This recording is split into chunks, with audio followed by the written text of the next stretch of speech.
Welcome. It's the Illblurmatic, Matic. It's the illest blur in the land. Welcome back to Illblurmatic. What is going on, legends? Thank you so much for commenting, liking, subscribing. Let's get into today's new video. Today's new video is a movie review on Transformers: Rise of the Beast. So right off at the start of this film, I felt like the movie definitely worked on trying to introduce the villain's origin story or just the beginning of what the villain's intentions are. I love that we are introduced to Scavenger, but also Unicron. So pretty much Scavenger is this Transformer that is pretty much killing off Autobots and Decepticons. And you know what? He feels like a soldier. You know what I'm saying? He's got like them on his part of his Transformer look and stuff. I was like, wow, man, he's kind of crazy. He's kind of crazy. But also we learn about Unicron, the one that he serves. You know what I'm saying? So pretty much they go to these planets looking for things, but destroying these planets as well, because that's Unicron's ultimate goal. But also Scavenger is killing off the living life forms on the planet, and we saw that encounter with Optimus Prime, and I believe that was his father at the beginning of the movie, and Optimus Prime having to eventually leave this planet because he was not safe. Now, let's talk about the other thing I really enjoyed about this film. This film, hands down, felt like a 90s film. It takes place in 1994, Brooklyn, New York. The cinematography for this felt like a 90s film, okay? Like it already had like that 90s style to it. It didn't have all that extra like look to it like how films are nowadays. It felt like a 90s film. On top of that, the soundtracks were slapping with it. We had the Biggie, you know what I'm saying, Hypnotized. They played Mama Gonna Knock You Out by LL Cool J. They had some Nas, Wu-Tang. So it felt like it was a 90s film when you added those elements to the soundtrack for the movie. So it felt like a marriage when it came to that. The other thing that I enjoyed about this film was what they did with the Autobots. The Autobots had already been on Earth. They were just in hiding. And we see that they pretty much came out of hiding due to the humans finding a part of something that dealt with the Transformers culture, which was interesting. I like that Mirage was the person that voiced him, Pete Davidson, did a good job with Mirage. I was like, man, this is a likable character. I like that he had the comical aspect to him. He's kind of like the comical relief for the film. I like that Optimus Prime was a bit of anti-human, but also a bit of a douchebag because he's like, nah, we don't want the humans involved in our affairs. Like the humans couldn't assist them.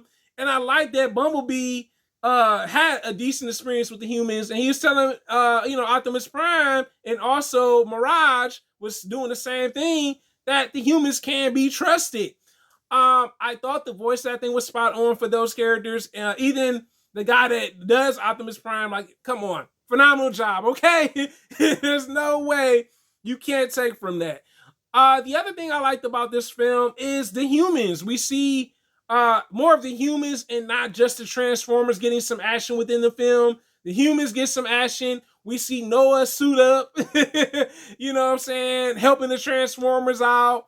You know what I'm saying? We see the other human discovering clues to what's happened to the other piece. So Optimus Prime and the rest of the Transformers could go back to Cybertron.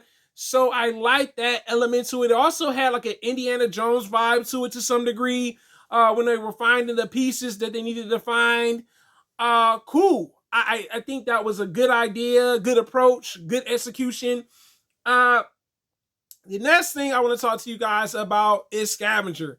I felt Scavenger and his crew made great villains, okay? Like Scavenger, he got the job done. He wasn't playing with Optimus Prime.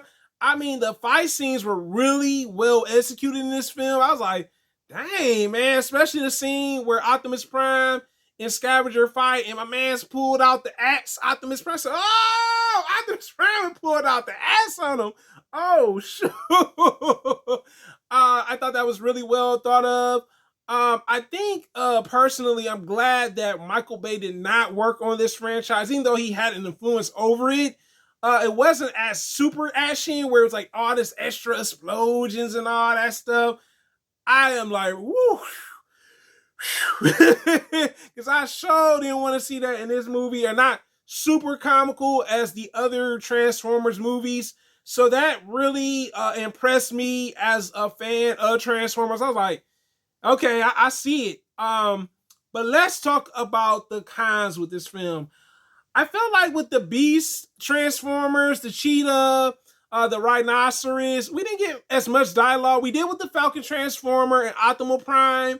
That was okay, but I felt like they didn't have as much dialogue. The next thing that I really didn't like about this film, and I was confused at first. I was like, wait, wait a minute. Scavenger's design looked too much like Megatron's design in the previous Transformers sequel. I was like, oh, why are you looking like Megatron, bruh? Why are you looking like Megatron? You know what I'm saying? So I was like, I wish they would have went with a different design for Scavenger. I felt like that was kind of poorly executed. I was like, eh. The next thing I didn't like about this film, and I have to say this, is pretty much the connection to G.I. Joe and Transformers. I was like, I ain't really feeling that either. I was like, why do we need to connect stuff that's with Hasbro with another universe? You know, I could see if it was like Marvel and it's like all this particular thing, but I don't need to know that G.I. Joe is connected to Transformers. Like, I felt like that absolutely made complete no sense to me. I was like, Raggy? Like, nah, get that out of here. The last thing was the last scene for this movie. Good. I would have liked to have seen more of Unicron, like, trying to succeed. I felt like, yes, the villains were kind of very well executed, but I would have loved to see more Unicron towards the end phase, I was like, oh, well, I guess the second movie is gonna kind of like maybe have him come back somehow. But let's talk about that review. Okay, so my rating for Transformers Rise of the Beast, my final verdict. So I'm going to give it a B+. I definitely enjoyed this as an actual new movie. I felt like this definitely tied in also, I forgot to mention, to the Bumblebee movie that came out. Definitely a better reboot than the Michael Bay's. But this is your boy Illblurmatic, guys. You tell me in the comments, have you seen Transformers Rise of the Beast? Do you plan on going to see the movie? Until next time, guys, it is a blur living in the world, guys. Thank you so much for commenting, liking, subscribing, and I'm out.